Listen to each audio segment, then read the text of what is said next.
psychiatrist had a new patient. This man appeared to have a severe persecution complex. He claimed that everyone in the world hated him. Absolutely everyone. Well, the psychiatrist tried to give the man some kind of perspective, sense of balance. He explained that it was impossible for everyone in the whole world to hate him. But the man just turned to him very morosely and said, "I'm an Internal Revenue agent." Okay, said the psychiatrist, maybe everyone in the US, but not everyone in the world.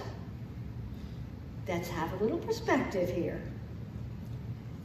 People involved in collecting taxes are not popular. Jesus was passing through Jericho. Passing through because it was on the way to Jerusalem.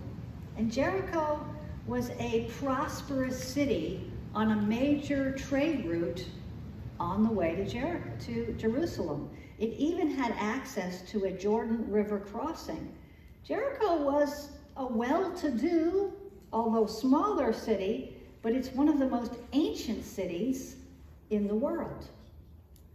There was money in Jericho.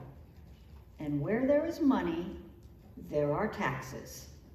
And there are tax collectors. Zacchaeus, we are told, was a chief tax collector, which means he owned the local franchise. Tax collection practices during the Roman Empire varied, but during the time of Jesus, it was a system called tax farming, which was especially prone to corruption. Businessmen bid for the franchise to be able to collect taxes in a given area.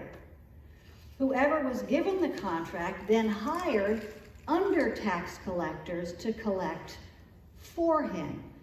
One of the apostles, Matthew, was an under tax collector. He was just an ordinary level guy. The chief tax collector set the prices, decided how much was to be collected, because the tax collectors had to collect a certain amount to give to the Romans, but how they got paid was collecting above and beyond that amount. Thus, the motivation for all kinds of corrupt practices. Tax collectors always collected more taxes than the Romans wanted, sometimes a lot more. And if the people objected, the Roman soldiers were right there to put the boot in and make them obey. They had no choice. Pay up or else. Since the terms were set by the boss, the chief tax collector, he was especially hated. And of course, Zacchaeus was a chief tax collector. We can see why he was not a popular man. As a result of his occupation, Zacchaeus would have been rich but socially isolated. His circle of friends would have probably been minor Roman officials, his employees, and maybe people who really didn't care how he made his money as long as some of it spilled over their way. He would have had slaves to escort him around and provide protection. But something appears to have been happening in the heart and mind of Zacchaeus, because when he heard about Jesus, he just had to see him. But he had a problem. Zacchaeus was a very short man. Now, people at the time were short. So when they say Zacchaeus was short, think 4 feet. He was really short. There's no way he could see over the heads of the rest of the crowd. He couldn't possibly see Jesus in the ordinary way. And so he abandoned his dignity and quite possibly his guard of slaves who were protecting him ran ahead and climbed a sycamore fig tree. I looked them up. They are awesome tree climbing trees. They have really thick branches, low to the ground. They are perfect for climbing. And so that's what he did. He climbed the tree so that he could see Jesus. But climbing trees is not the activity of a man who wants to be treated with respect. This is not a dignified practice.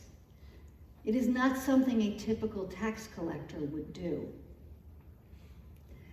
When Jesus came to the place where Zacchaeus was, he looked up and addressed him by name. We're not told how he knew Zacchaeus' name, but it's quite possible that the people were shouting it, having noticed that the all-powerful tax collector was now in a very vulnerable position. If he was being heckled, Jesus offered him instant protection by saying to him, "Zacchaeus, come down immediately. I must stay at your house today." And Zacchaeus was overjoyed. He came down and welcomed Jesus to his home. The people were not happy, not at all happy. We are told that they grumbled or muttered. I love to look up the original words in these kind of situations because the word means some really persistent complaining. This was griping in the extreme. There was a buzz, a ripple going throughout the crowd of all the objections to Jesus showing any favor to Zacchaeus. Of all the people for Jesus to go and stay with, he picks a blatant sinner. He picks a sellout to the Romans. He picks someone who lies and steals to make money. He picks the guy everybody hates. Zacchaeus' response to Jesus for singling him out for grace was immediate. "Look, Lord," he says, "here and now I give half of my possessions to the poor, and if I have cheated anybody out of anything, I will pay back 4 times the amount." We don't know if Zacchaeus made these statements because of what was being said about him, but clearly this was a public situation and a public defense. Although he spoke in the present tense, it's likely that it was more along the lines of "from this point on," rather than justifying past behavior. It's very unlikely that the people would have hated Zacchaeus this much if he was already a good guy. The restitution that Zacchaeus offered to make was above and beyond what the law required. It would also bankrupt him if he actually had been excessively corrupt. But although he was publicly defending himself, it doesn't look like he was doing it to get forgiveness. This was a response to being forgiven. And Jesus' response to that was to publicly declare, "Today, salvation has come to this house, because this man too is a son of Abraham. For the Son of Man came to seek and save the lost." Zacchaeus had been an outcast and a social leper. He was rich, but he was cut off from his own people. In restoring him, Jesus reminded the people that Zacchaeus was their brother. Because of the change in his heart and his mind and his actions, Zacchaeus was reconnected to the family of faith. And the community also would have benefited greatly from an honest tax collector. To experience forgiveness and grace involves transformation. True faith involves real change. It is not enough for people to get out there and say, I'm saved, and go and do whatever they want. There are lots of people who profess Christianity whose lives flatly contradict what they say. The two have to line up in order for it to be real. Not perfectly, because we all fail, but there has to be a correspondence in our life, or it's not real. No matter how many times we try to baptize corruption with a veneer of religiosity, God sees through it. Isaiah prophesied to those who acted as if they were doing everything right as far as religion was concerned, but whose hearts were in every respect wrong. Comparing Israel to Sodom and Gomorrah, God tells the people, the multitude of your sacrifices, what are they to me?